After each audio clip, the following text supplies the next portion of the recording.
আসসালামু আলাইকুম, আশা করি সবাই ভালো আছেন। কথা বলবো ৭২-এর সংবিধান নিয়ে।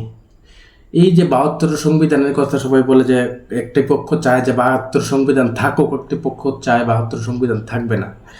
এখন ৭২ সংবিধানটি কি আসলে এটি জানতে হবে। বাংলাদেশে বেশিরভাগ মানুষই ৭২ সংবিধান বা সংবিধান সম্পর্কে মানুষ ওয়াকিবহাল না। এখন সংবিধান হচ্ছে কি, কিসের জন্য সংবিধান? জনগণকে, নাগরিককে ক্ষমতাবান করার জন্য হচ্ছে সংবিধান। জনগণের ক্ষমতাগুলো, জনগণের নাগরিক অধিকারগুলো নিশ্চিত করার জন্য হচ্ছে সংবিধান। যে পুস্তকের মধ্যে আমাদের বাংলাদেশের প্রত্যেকটি দেশের এই সংবিধান আছে, লিখিত হইতে পারে, অলিখিত হইতে পারে, কিন্তু বাংলাদেশের যে আমাদের যে সংবিধানটি আছে, সংবিধান হচ্ছে রাষ্ট্রের নাগরিকের সকল অধিকার এবং কর্তব্য এগুলো নিশ্চিত করবে হচ্ছে সংবিধান। এখন ৭২ সংবিধান ফিরে যাওয়া, থাকা না থাকা নেই কথা আছে। এখন ৭২ সংবিধানে কি আছে ভাই? ৭২ সংবিধানের প্রিয়ম্বলগুলো ঠিক রেখে পরিবর্তন করা যেতে পারে। এটা 2025 সাল। 2025 সালে ৭২ সংবিধান, প্রথম সংবিধানটি যে রচিত হয়েছিল, কারা রচনা করেছিল?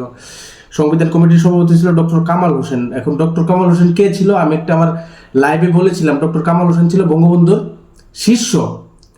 আর যে চেয়ারটিকে ডক্টর কামাল হোসেন ৭২ সংবিধানের মাধ্যমে অলঙ্কৃত করেছেন, ওই চেয়ারটি ছিল রাষ্ট্রপতি, প্রধানমন্ত্রী বা যাই হোক নির্বাচনের যে চেয়ারটি আছে, ওই চেয়ারটিতে বসা ছিল বঙ্গবন্ধু। আর কামাল হোসেন ছিল বঙ্গবন্ধুর শিষ্য। আবার কামাল হোসেন ৭২ সংবিধান প্রণয়ন কমিটির চেয়ারম্যান ছিল। তখন কামাল হোসেন রাষ্ট্রপতি, প্রধানমন্ত্রী বা অথবা নির্বাহী প্রধান যেই হোক, বঙ্গবন্ধুকে তার গুরুকে কল্পনা করে প্রধানমন্ত্রী বা নির্বাহী প্রধানের যে চেয়ারটি আছে, এই চেয়ারটি কল্পনা করেছেন। তাই চেয়ারটি এত শক্তিশালী হয়েছে যে নির্বাহী প্রধান হিসেবে যেই আসুক, তারেক রহমান, ডক্টর ইউনূস যেই আসুক, এই চেয়ারটিতে যেই থাকুক, সে যদি তার বৈধ সাংবিধানিক ক্ষমতাটিও যদি সে প্রয়োগ করে, তাহলে সে স্বৈরাচারী হয়ে উঠতে বাধ্য।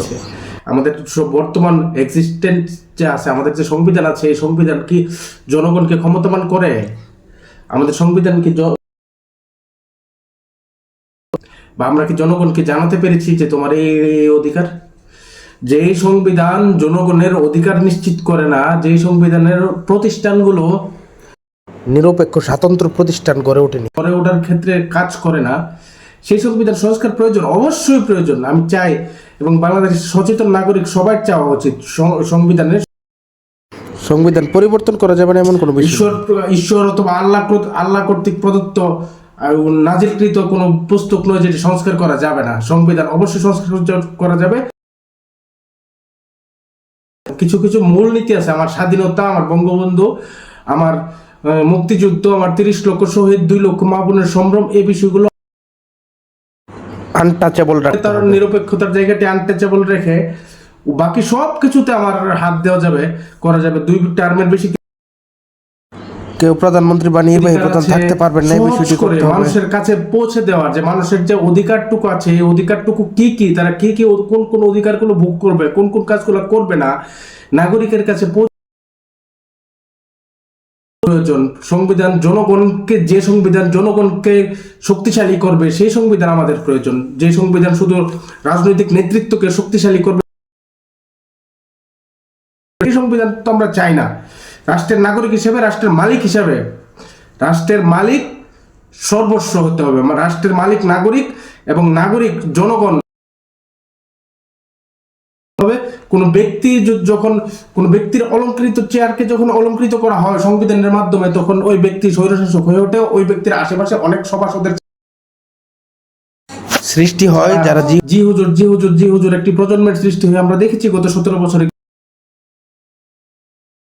ভাবে করতে হবে যেন সংবিধান জনগণের কথা বলে, জনগণকে যেন শক্তিশালী করে, জনগণ নাগরিক সহজভাবে যেন জানিয়ে দিতে পারে, সেই বিষয়টির দিকে সংবিধানের যদি আসলে, যেহেতু সংস্কারের কথা বলছে, আমি বিশ্বাস করি সংস্কার করবেন আপনারা। তবে তাই জনগণের অধিকারের বিষয়টি নিশ্চিত রাখতে হবে যে এই সংবিধান, আমাদের এমন সংবিধান চাই যে সংবিধান নাগরিকের অধিকারের কথা বলবে, নাগরিকের দায়িত্ব এবং কর্তব্যের কথা বলবে, সহজভাবে বলবে। সবাই ভালো থাকবেন। আসসালামু আলাইকুম।